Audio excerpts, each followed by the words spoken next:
everybody. My name, for those of you who don't know, is Nicole Dickson, and I head up the Institute for Creative Conversations based on the East Rand of Johannesburg. And on behalf of the I4CC and our team, we welcome you to this conversation with Professor Carol-Ann Benn. So our hopes for this afternoon are to open with a couple of questions that I have for Prof. Benn. And then we're going to create space for you to ask some of your own questions. And you'll be able to do this either through the chat box, or when we open the floor, Natasha and I will be on the lookout for any hands that you might put up so that we can see who has a question that they'd like to ask. And so I first met Professor Benn in, and I say met, in 2011 and 2012 through the stories women told me as we documented their journey with breast cancer for my master's dissertation. Then I met her in person in January of 2011 when my mother started her journey with breast cancer. So I think for each of us here today, Dr. Benn, your reputation goes before you. You have a really impressive medical CV as a world leader in breast disease. But for me, it's the voices of the women you journey with that says something about you that a CV can't. And we had an overwhelming response to this afternoon's conversation. I've gathered just a few of the wonderful posts we received just to be able to offer them back to you as a gift. Whilst I know that many of you who posted those comments are here today, regrettably, I'm only able to share a few. However, the overall sentiment about who you are as a person, Prof, and the woman you are and the care you offer for others comes across in all of in these. So she's the most amazing woman. I was under her care. I thank God every day for her. My guardian angel, thank you for looking after my daughter and me through both our journeys. There are no words to thank such an angel. You are an amazing soul. My lifesaver, most amazing woman I've met. A wonderful, caring, loving doctor. The most amazing human being, working until late to see all her patients. Words cannot express the gratitude I have for this woman. She's absolutely the best. Love you, Dr. Benn. And the last one I will read. Both myself and very recently my daughter have been blessed to call this extraordinary lady our doctor. She is a gift to the world. And so it's a very, very warm welcome to you this afternoon on this first Friday in August, which is also Women's Month in South Africa. Welcome. Well, I think I rushed home because for me, I wanted the audio and I'm not really good at it. And it's so important to speak for me and to reach people. So thank God, besides the no makeup and the just out of theatre, you can't see the tears streaming down my face. So please call me Carol, and the privilege is mine. I always say I'm a useless cook and I'm not good at most things, but I love people dearly, and to be able to do my little bit to help people, I think is very important. And for me, I think in these times of SARS-CoV-2 where we can't sit and talk to one another and interact, we must really remember the importance of the medium such as this, because so many people are not having to just deal with the stressors around cancer and health diagnoses, but also the fear and the concern around SARS-CoV-2. And together it makes for powerful, anxiety-provoking moments for people. I managed to do 5 cases in government today, and we've had even more trying times there. and I got a WhatsApp. So government or private, I like to be able to say to people things have gone well. And I think my first important message in Women's Month is we must look back to what happened. I think it was in 1956 with the March on Parliament, and how important it is us for women, the power we have to change things together and as a group. And this also this concept of how we can push for better. And better means across all things, whether it's from medicine to just caring for people, or creating videos and conversation moments such as this. So we need to start by remembering that 65% of all women who get cancer have no identifiable risk factors whatsoever. So this is a disease that people land up getting that they don't expect. So the similarity with SARS-CoV-2 is we know that it's like a common cold. 90% of people will be fine, but 10% of people, and you don't know who you are, may get it and may get quite awfully sick and even die. So when that creates fear. So what we've got to do is we've got to remember the power of examining our own breast, checking our body, and having people that we can talk to. Because by having a conversation with someone helps take away fear. It gives you an opportunity of, I often say, you can't change a diagnosis, but you can change informed consent. Informed consent is when you say, right, this is what I'm dealing with, but I'm going to find out as much information as possible. I'm not going to be driven into surgery by the first surgeon I see. I'm going to ensure that people talk to me, that they respect my body, that they understand it's my journey, and we're going to personalize a journey for each person. So each woman is different. Her relationship with her breast and her body is different, and each cancer is different. So what we've got to be very careful about is that we don't drive more fear by Dr. Google or saying the wrong things. I often say to my children, is your mouth is the most powerful thing you have. That's why I love the way you institute creative conversation. The power of the voice and speaking, and you must be careful that you don't turn around to someone and say, well, I know my auntie had cancer and died, because that may have been 20 or 30 years ago. So I often ask people, who in your family has had what and what cancer? Because the word cancer just comes from the concept of crab-like. It's based from astronomers in ancient times looking up into the sky and saying, here's a disease that doesn't move in a vertical direction, but it moves in a direction that we can't understand. Therefore, we're going to call it cancer. But most cancers and all cancers are different. So a cancer in the breast is different from a melanoma and a skin cancer, a cancer in your stomach, a cancer in your colon, a cancer in your prostate. So what we have to do is drive the fact that we are going to know our bodies, know our norm, check them, and know where to go so we do the right screening and the right testing. And screening is not a Disney walk in the park. It's quite stressful going for your mammograms and ultrasounds. And oftentimes I see people who go for their mammogram and they're like, I can't believe they found something because I go for my mammogram every year. That's why you go. You go to find things, and that can be hard. So you have to have the mindset of knowing I'm checking and it maybe we find things, but it's okay, because by doing the checks and picking things up early, I can put the power in my hands of that I'm going to take control and find out sensible information about what to do. We also need to be clear that healthcare is a fundamental human right. So it can't just be for the wealthy, and it can't just be for people who have access to medical funds. We need to make sure that we give that creative conversation out there that says to people, it's okay. If you don't have funding, you can say, for example, contact the Helen Joseph Breast Unit, come on a Thursday. You can do the biopsies. Every single case I did today was a breast conservation with immediate reconstruction case. So it means that the patients are getting equivalent treatment for what they would get in private, but it hasn't cost them the 120,000 Rand that goes to the hospital if they're not in the medical aid. So we want to empower people. We want to empower them to take responsibility for their health, check their breasts, I had an interesting conversation yesterday where someone said to me, but you know, the medical aids are only paying for mammograms every 2 years. This may be so, but only 25% of people who actually are actually going for the mammograms. So of all the people who have access to the different programs, very few people go.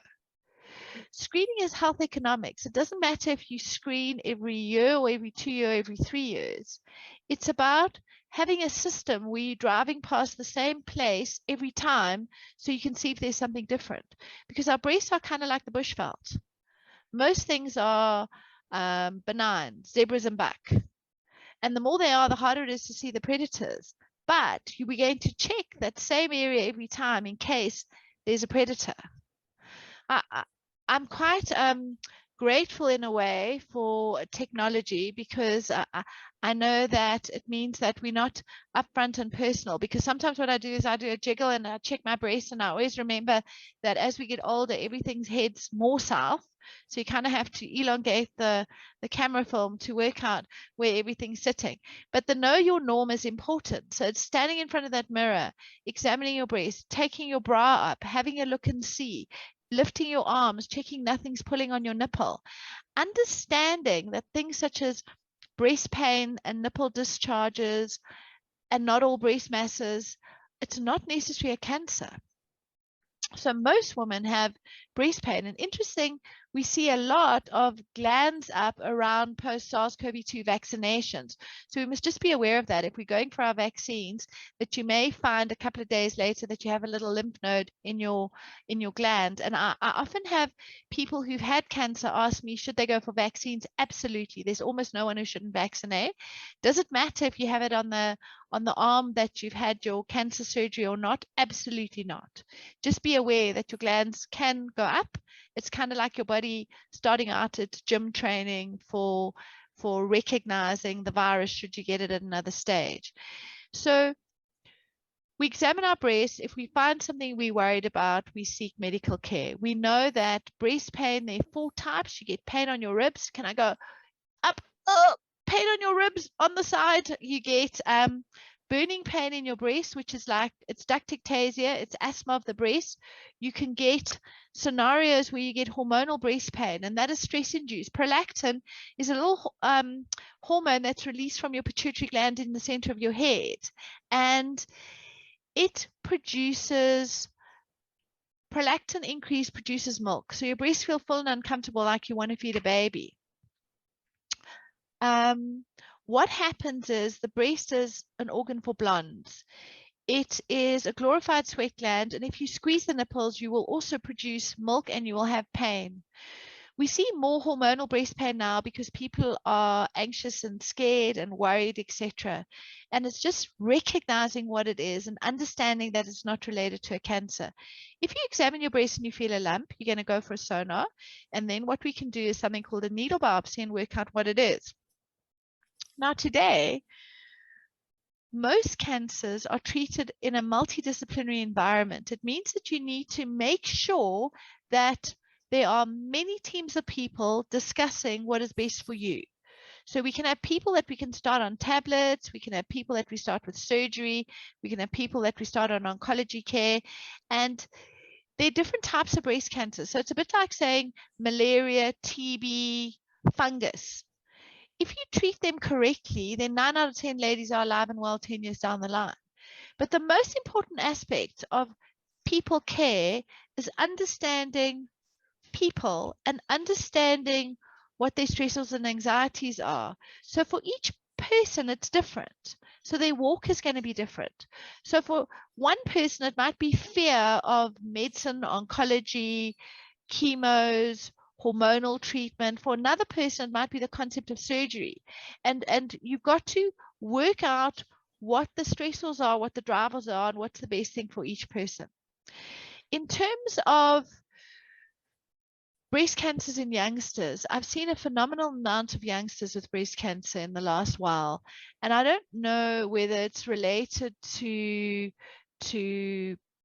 I don't know what it's related to at all. So I have my own like really blonde explanations around cancer, because I started off by saying that 65% of people have no risk factors.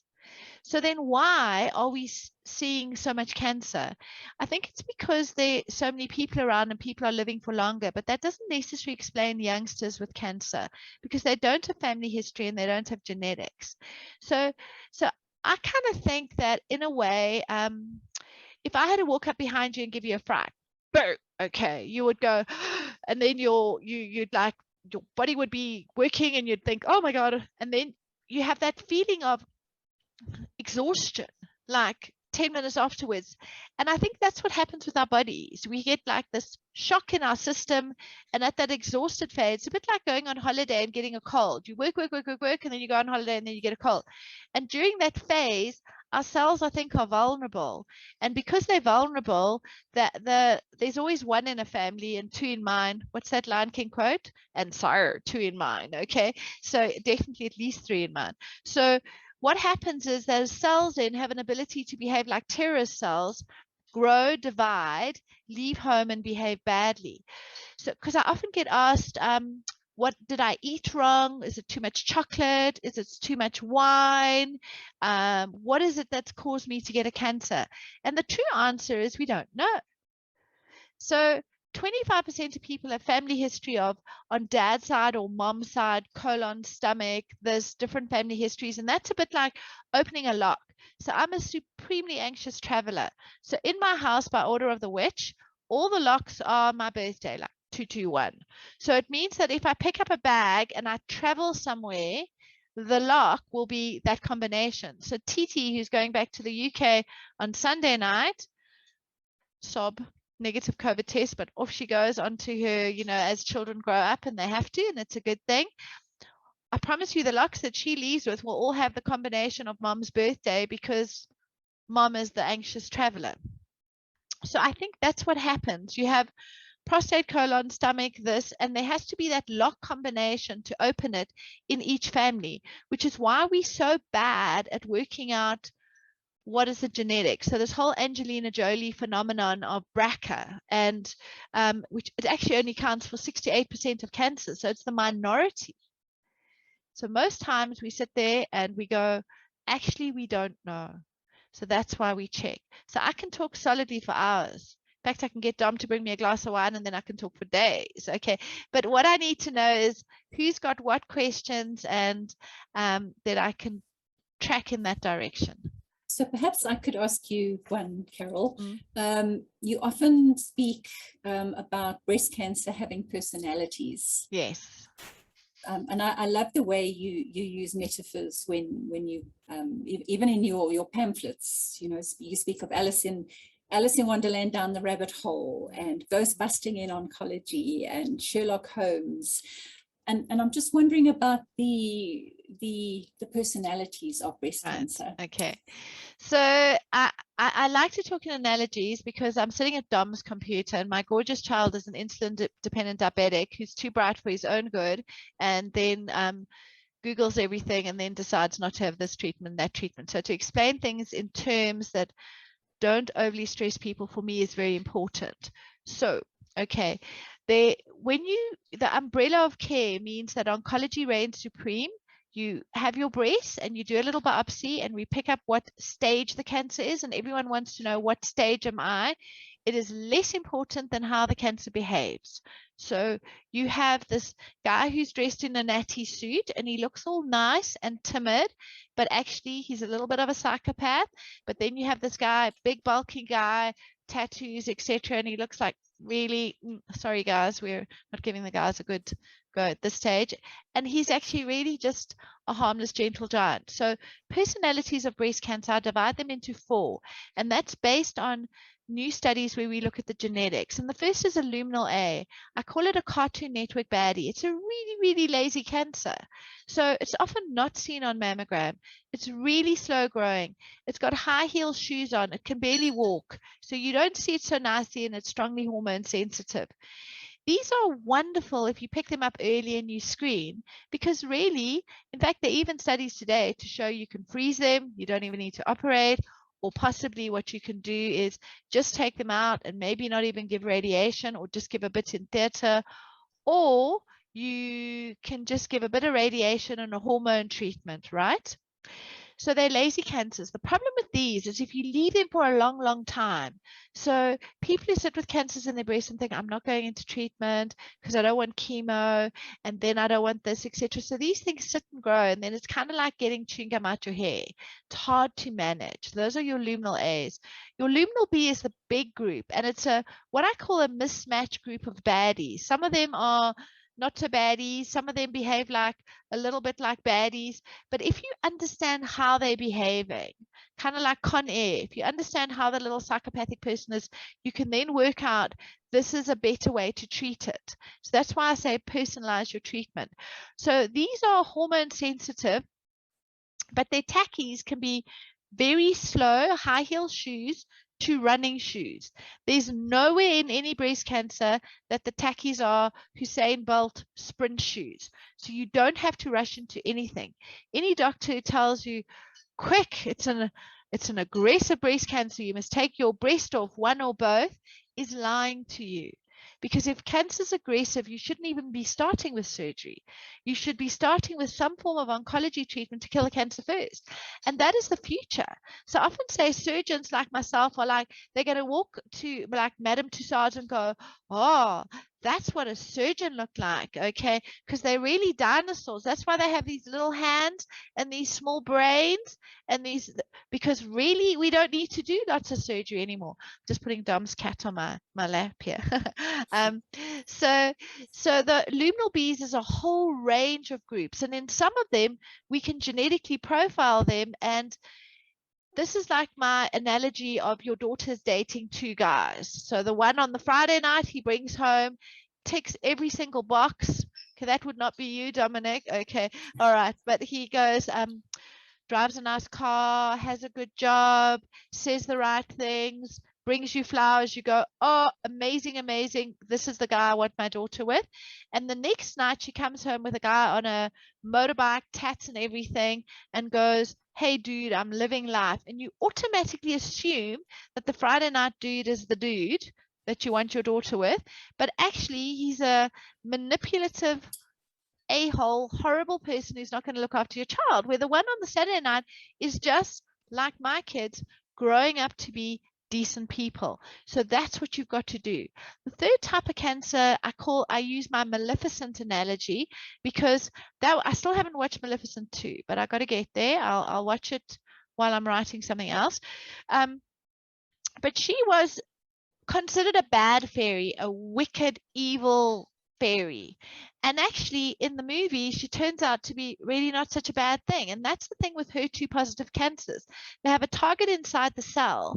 And because of that target, in 1985, everyone was like, oh, this is an aggressive cancer. But then they did genetics and they worked out that actually 25 to 27% of cancers have this, and we've got a target that we can play Pac-Man with these cancer cells, so now we can cure it. So again, this is a cancer that eventually we're not even going to need to operate. And then the last one is triple negatives, which I use like the Darth Vader Star Wars analogy, because everyone goes, oh, triple negative. But if you take triple negative cancers, they're also a group, a little bit like the seven dwarves. They're not all horrible and ugly and grumpy. Some of them are actually really lazy. If you take the ones with the high tackies on and you kill them first, again, we're probably not going to need to operate on them. You're going to kill them completely. So I have a couple of ladies running around my government unit that give me severe anxiety. In fact, one's coming to see me at Mill Park tomorrow, who, because they didn't have a marker placed when they started their oncology treatment. So they have no cancer in their breast. They don't want to have their breast off, understandably. And it's a year or two down the line and the cancers have never come back. It's like, so we've literally killed the cancer on chemo. At the moment, we're at that not so smart phase in medicine where we doom the scorpion. We go, oh, we kill it. And then we're like, right, how do I know we've really killed this? I'm going to pick it up. And so you're going to cut it out and go, Mr. So-and-so, look how successful I was. I've cut it out and there's nothing there. Always seems a bit bizarre to me, but that's really where we're at the moment. there are such huge strides going on in cancer care at the moment. But even more so, I've just written on I've used Tia gave me the idea of the Finding Nemo, just keep swimming analogy, because it's everyone is stressing around COVID, this treatment, side effects of vaccine, side effects of treatment. So it's the concept of how we can manage, if we just in terms of how we're going to focus. So I've been menopausal since 38. I generally think I manage it okay. When I ask Charles, he's like, right, we're really happy you're at work, you know? Okay. So how do I manage it? I manage it with some exercise. I have hot flushes left, right, and center. I've always been an insomniac, and you kind of cope, you know, you're dealing with getting your kids to order online, vaginal Hydro-V, which is amazing, guys. Amazing. It's that stuff you use, hyaluronic acid, for your face. So you use it on your face and it makes your face nice and plumpy. Well, you use it on your woo-woo and it also makes it all plumpy and nice. Okay, which really, really helps. But I'm not good at online order. So my kids are like, oh, gross, mom. Okay, just order it for your mother. Thank you. End of story. So there are such revolutionary things that happen at the moment around survivorship. And I think that's important. Not just taking someone through the journey, but making sure we're looking after them going forward. And that's why I've done the Keep On Swimming. Other questions you guys have for me? You're welcome to type them in the chat box, or if Natasha, if you can see who's putting their hands up, we welcome your voice questions as well.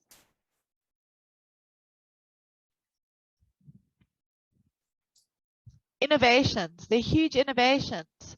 Cryo radiation, how's it? Who's on? I'm not, this is Riley's mom, Chris. There's something wrong with my screen. I can't get it with my video. I can't get it to work. But anyway, I just wanted to find out. I mean, you know, you remove the cancer. I did 6 months of chemo. I did 4 or 5 weeks of radiation. Yeah. Then I waited 6 months. Then I went to do a checkup, and the guy says, well, it's too early to say that you're totally free of it, but there's nothing there. So firstly, so let me firstly say, I'm sorry I can't see that gorgeous dog of yours sitting on the lap. That large, big, amazing, fabulous Riley. There we go. Okay, good. But so I don't like that concept, because it's this concept that people go, so you're absolutely right. You finish your radiation and you're 6 months down the line, you have your mammogram and ultrasound. The understanding now is that we should do it yearly, not 6 monthly, but you are cancer-free. You're as cancer-free as me, Dominic, whoever, and the next person on the planet. Life is about day to day. So when people go, oh, you've got to tick the 1-year box, the 2-year box, it's like taking the china out. Just use and enjoy everything every day, because it's one day at a time for everyone. I was running down the stairs at Helen Joseph. You think I would have learned after falling down the stairs while WhatsApping last year? And I got a message from one of my patients from Zimbabwe who contacted me 2 weeks ago to say her husband had been admitted with SARS-CoV-2. She sent me a message today that he is passed. And I said, look up. Now, she has had her breast cancer, and a most amazing lady, quite anxious, and he was really her light and supporting structure. And if you look at this, you would not expect that. So my message to everybody is like, wake up in the morning, and not everyone can put a smile on their face. There are days where you don't want to, but think of, I have lots of people who send me gratitude WhatsApps, and I accept them with gratitude and return them and move them on with gratitude. Just that little encouragement. Okay, none of us are perfect. So I absolutely love this concept of creative communication. And if you need anything, my handouts, my anything, I'm full support on it. It's so important.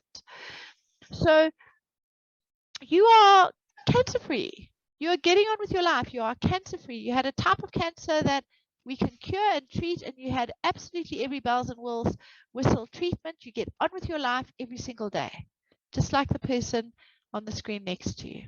Yeah, no, that's brilliant. Thank you so much. I was actually very pleased because the doctor walked into and looked at the at the mammogram, and then he came to do the sonar. And Yeah. he had a big smile in his face, and he says, "Before I even look, I'm so happy with the mammogram that I can tell you that I'm going to Good. be happy with." So he was very happy, and so was I, because I was like apprehensive. You never know whether it's gone, whether it's still there, so I'm very happy now, and I'm living my life. I mean, I must say Absolutely. that I was retrenched this week. So Oh, yes, and exactly. you're such a talent. You must just get hold of us, because we will send out your stuff, because you can translate and talk and this. Come. Send me a WhatsApp, send me a this.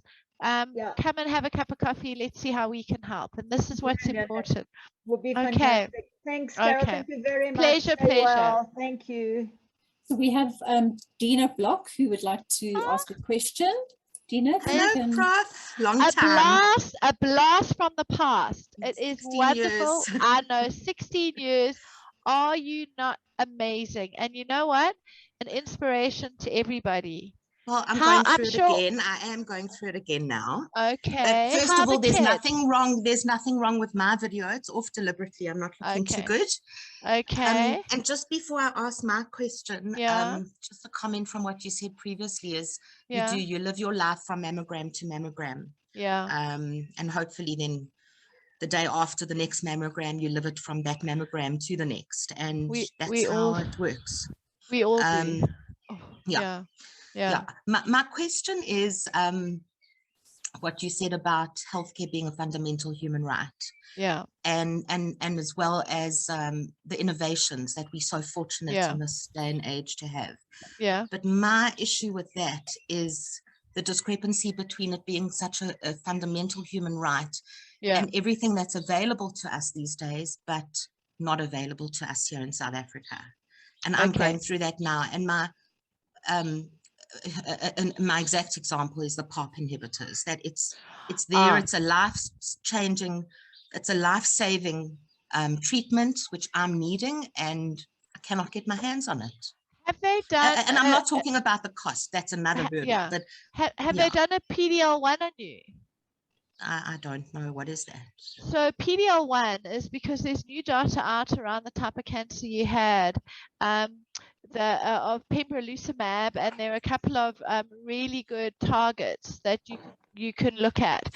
So I always say to people, when you can't access things, make sure you send things into a big multidisciplinary unit, because there are lots and lots of, in fact, there are trials currently on that are available, and international trials, which means you can access treatment. And then firstly, you should be able to access PARP. Some of the PARPs are available in South Africa, but there are even new groups of treatment. There's where we can take the cancers, particularly if they come back, and we do genetic profiling on them, and we look for things like PD-L1s, which are medicine, we love to have fancy names and terms for everything, but basically what it is, it's targets on cancer cells that we can target directly onto the cell. So you're more than welcome to email me, and I can just see if we can access anything around PARPs or PDLs or. I find it so mind-blowing. You know, I'm with Dr. Demetrio, and I will be coming to see you.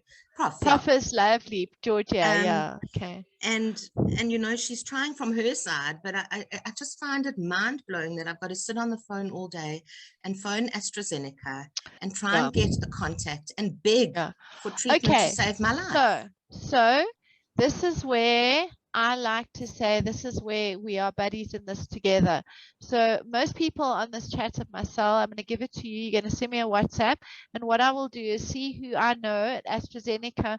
I'm working tomorrow and Monday. Monday's a public holiday. I'll do it on Tuesday.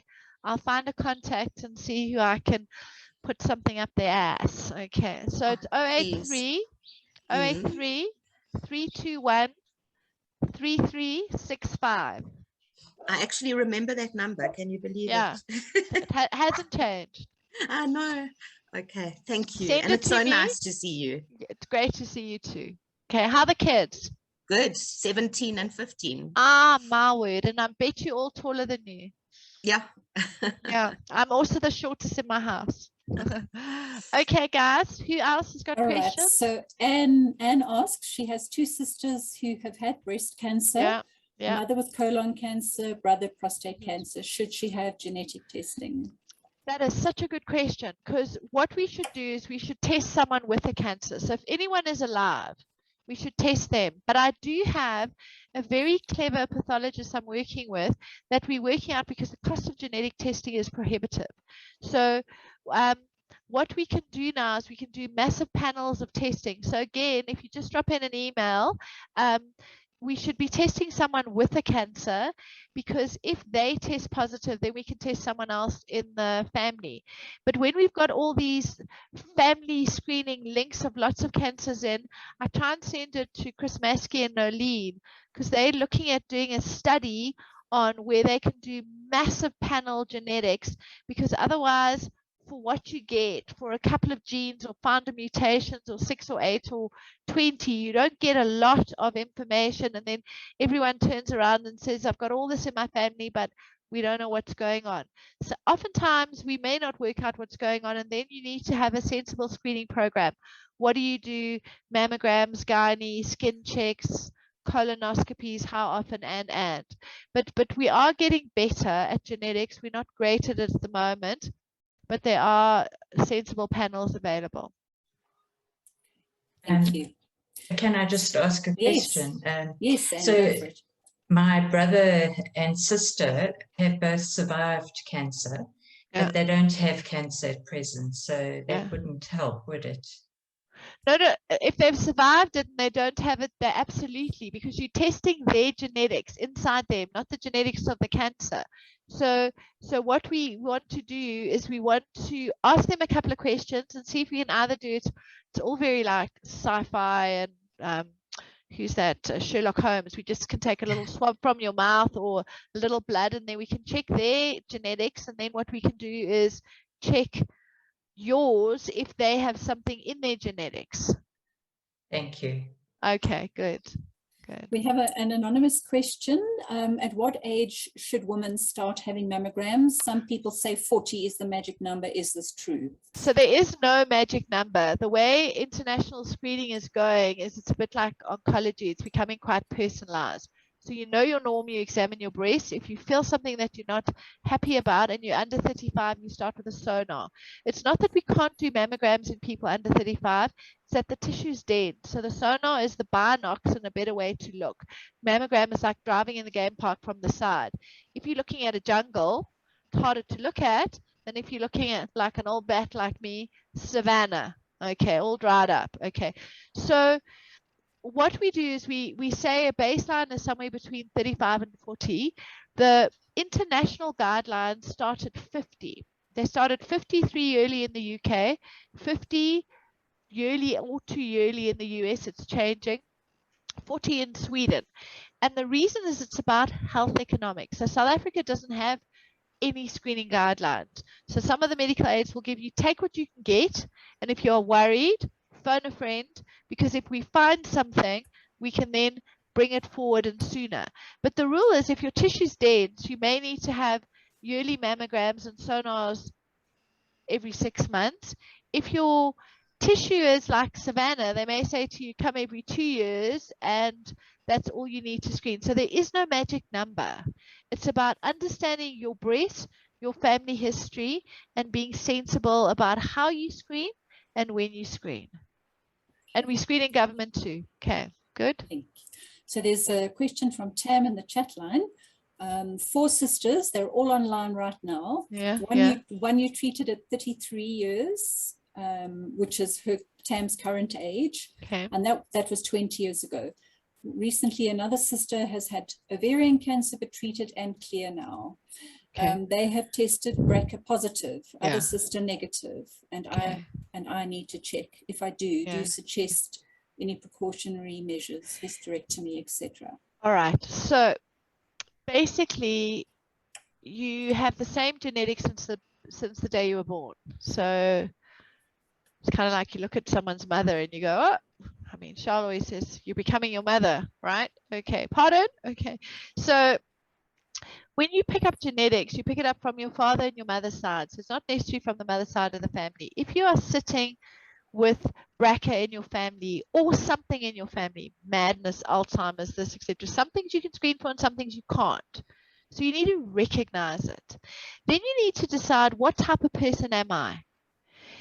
Am I more comfortable knowing, or am I going to take, like my husband's route, head in the sand, okay, train hard and forget I'm not even going to go for anything. So each person is different. You've got to recognize that.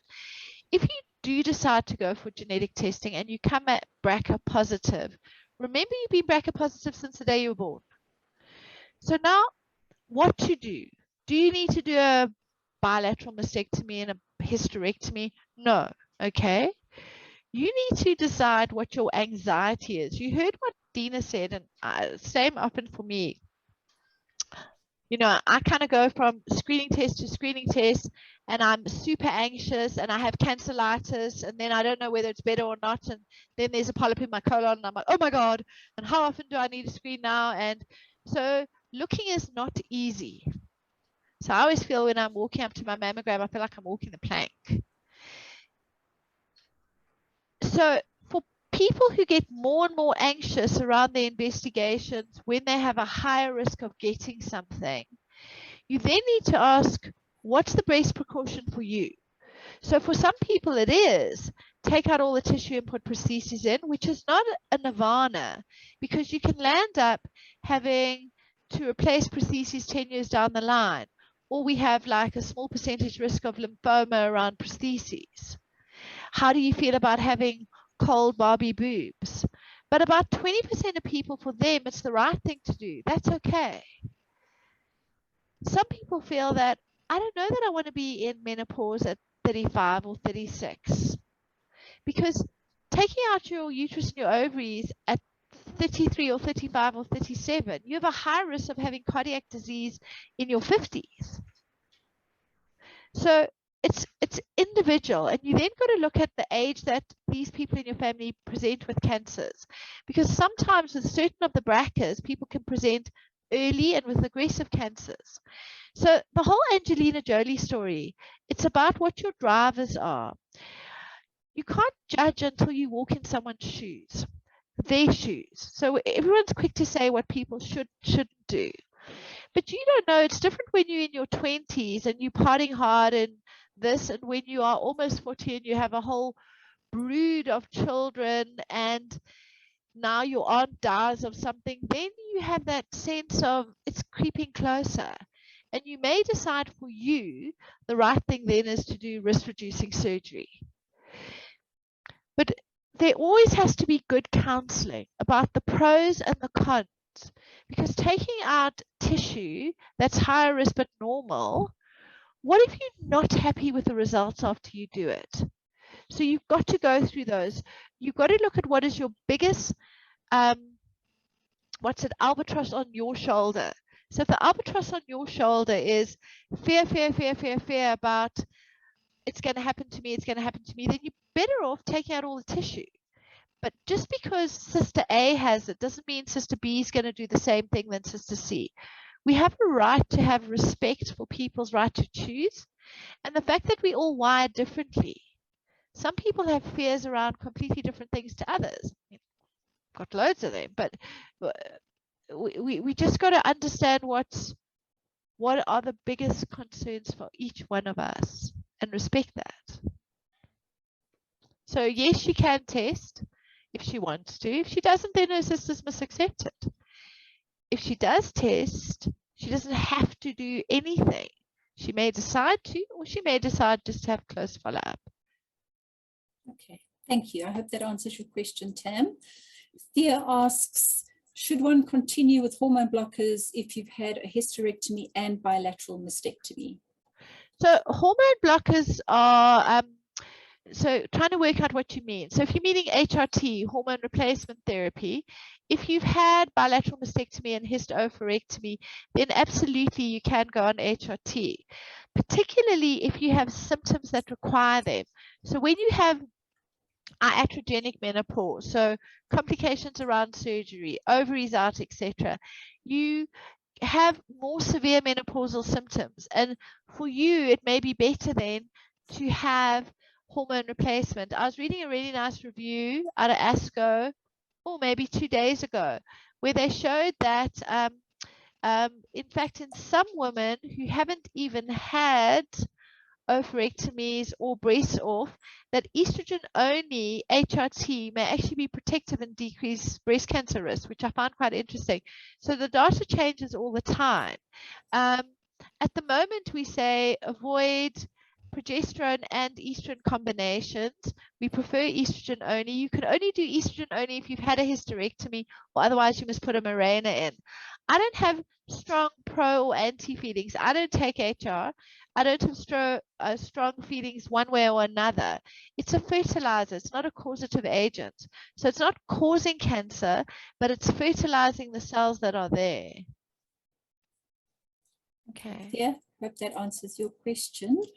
Haley asks, in terms of the horrific costs of meds that need to be brought into South Africa through Section 21, in your experience, is there any chance of the big drug companies providing these meds on the grounds of compassionate use? I'm talking specifically about, I don't know how to pronounce that, CDK. There's Herceptin, there's pertuzumab, there's Perjeta, there's CDK4 and 6 inhibitors.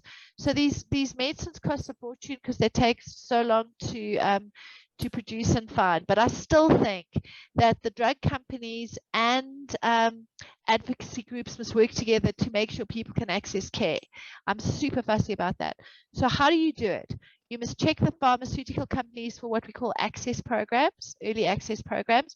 And then if there is proof that these medicines are going to improve survival and outcome, you actually go to, I got to remember, Dom, you got to Google for me. There's a place that you go to. I will find it. It's not the Board of Healthcare Funders, but it's Medicines Control or something where you can actually turn around and say, listen, dudes, this can save my life. The medical aid and the pharmaceuticals must come to the party and make sure that I can have it. So you can do that. There's got to be good data, but you absolutely can do that. Okay, thank you. Mary asks, how do you feel about prophylactic breast surgery? So that's risk-reducing surgery. That's exactly what we were talking about. Skin and nipple sparing, risk-reducing surgery. It's choice. Less than 20% of people do it who are of high risk, okay?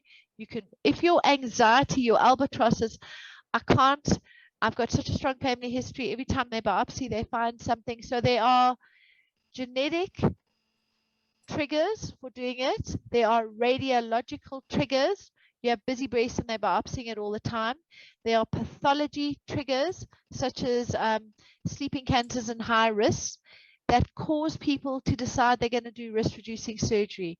It's choice. I don't have feelings pro or anti, but remember, okay, surgery comes at not just a financial cost, but a cost of scars, a cost of potential complications, replacing prostheses down the line, and also the fact that there's a small percentage of data at the moment on certain type of prostheses causing being associated with lymphoma.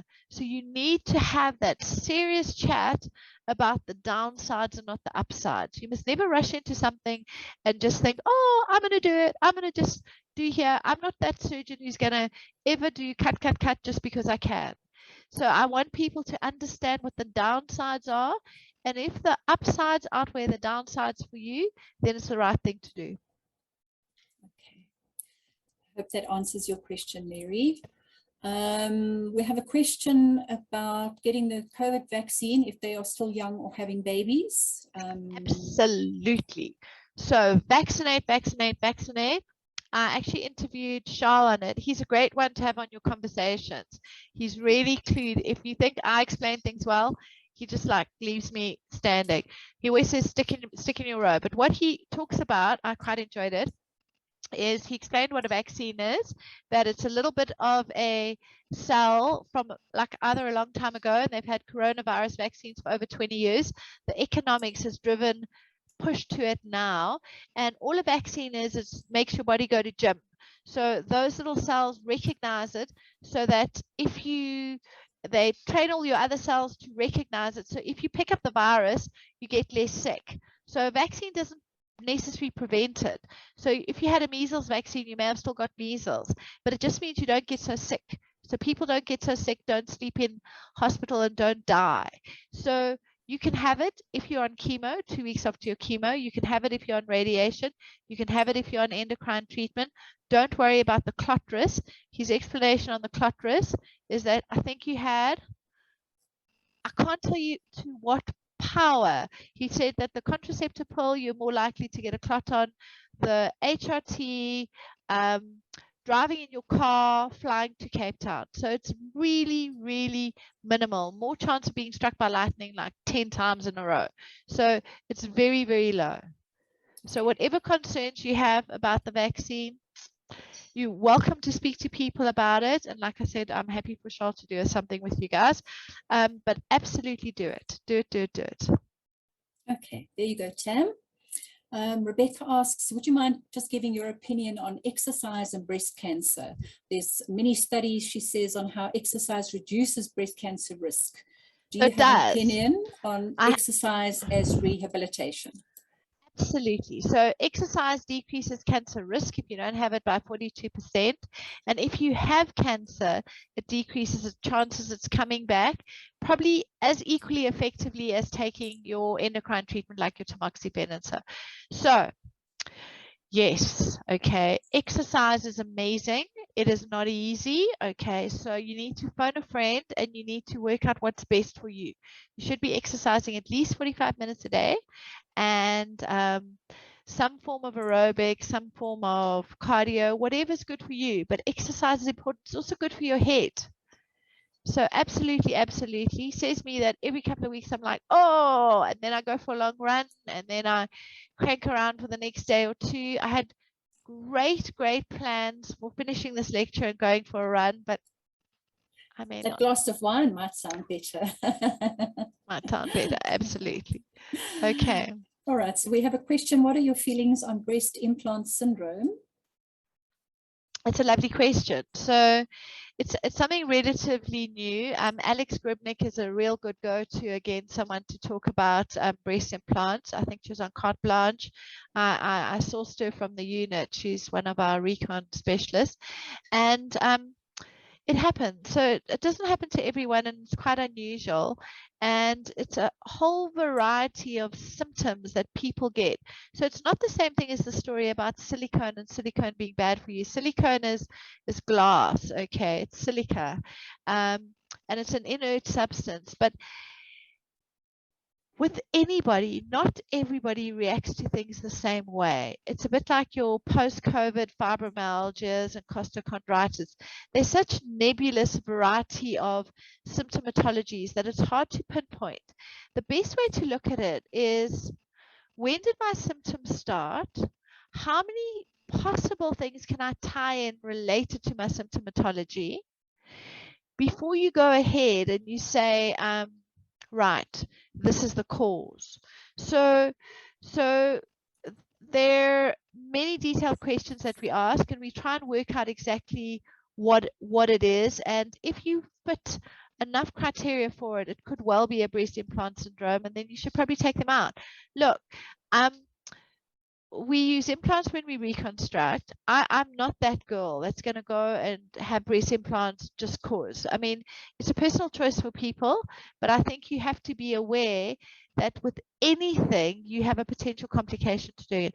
Whether it's water, whether it's my probiotic juice, whether it's oxygen, you can have side effects and complications to it. So it's a real thing. It's an uncommon thing. So we have to ask detailed history, so to check that there are not other things around, connective tissue disorders, autoimmune disorders, fibromyalgias. But if you follow certain criteria for it, you should look at it. And again, I strongly recommend chatting to Alex. Okay. Okay, thanks, Rebecca.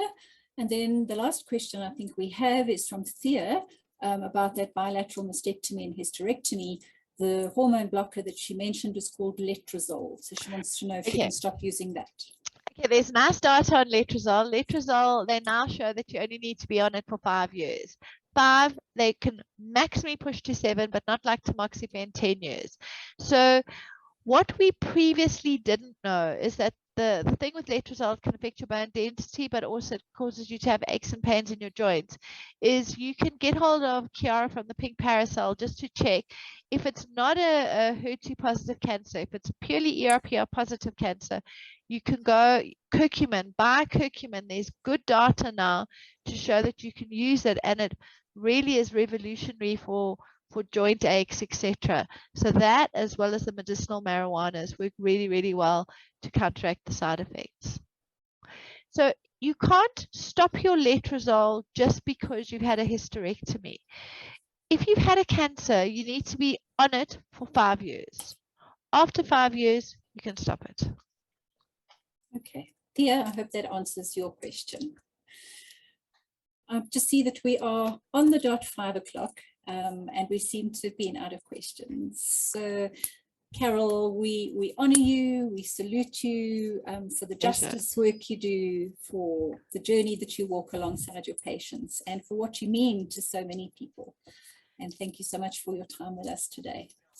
Pleasure. It's a humbling job, and it is a privilege for me to do it. It's absolutely. So thank you for the invitation. Take care, guys. Have a good weekend. Okay. Have a good glass of wine. Bye-bye. Okay, bye-bye. Thanks everybody for joining us today. Bye-bye.